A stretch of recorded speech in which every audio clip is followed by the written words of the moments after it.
L'RL.net, s'informer en temps réel, site d'information exclusive numéro 1, www.l'RL.net, un nouveau look de l'RL.net, une valeur sûre du journalisme en ligne. Concernant le relèvement du plateau public, à quoi on peut s'attendre pour 2019? Pour 2019, on peut s'attendre à beaucoup de choses.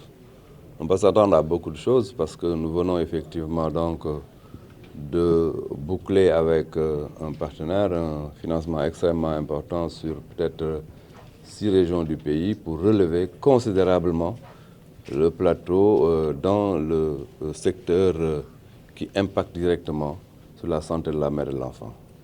Tout ce qui est relèvement des plateaux dans la néonatologie, tout ce qui est relèvement des plateaux dans la prise en charge de la gynéco, tout ce qui est relèvement des plateaux dans les blocs SONU.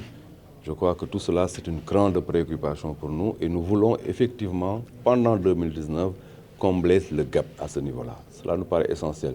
Nous avions donc, il y a un an, engagé un programme important aussi de renforcement et d'amélioration du plateau médical dans la dorsale accidentogène.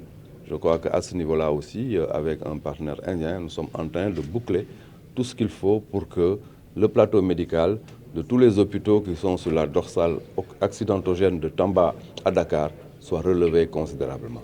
Je souligne aussi que nous avons tout à fait fini et je crois que pendant cette année, nous allons poser la première pierre du Centre national d'oncologie pour prendre en charge totalement la pathologie donc, qui est donc une pathologie très, j'allais dire, qui crée énormément de problèmes au Sénégalais, c'est le cancer.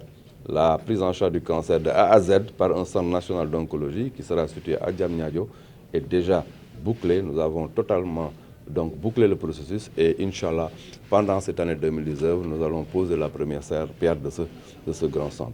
Il y a un travail qui est en train de se faire. Bientôt aussi, je crois que dans le courant du mois prochain, nous allons inaugurer le centre d'imagerie médicale de l'hôpital El Hadj Ibrahima Niass de Kaolack. Ça aussi, c'est quand même important.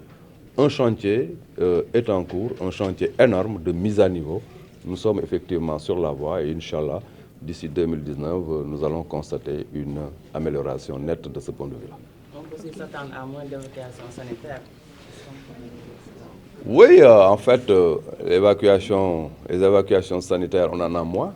Je crois que pendant la période qui était une période difficile pour nous, on avait la machine de la radiothérapie qui avait des problèmes. Il y avait des évacuations sanitaires en direction du Maroc pour la radiothérapie, mais depuis nous avons 2 accélérateurs de particules à Diamniadio et à Le Dantec, et de ce point de vue-là, on n'a plus de problème. Sur les autres pathologies aussi, en tout cas à ma connaissance, dans le secteur, il y a énormément d'efforts qui sont faits. Les évacuations ont énormément diminué. Cependant, ce n'est pas quelque chose que l'on peut, j'allais dire, interdire.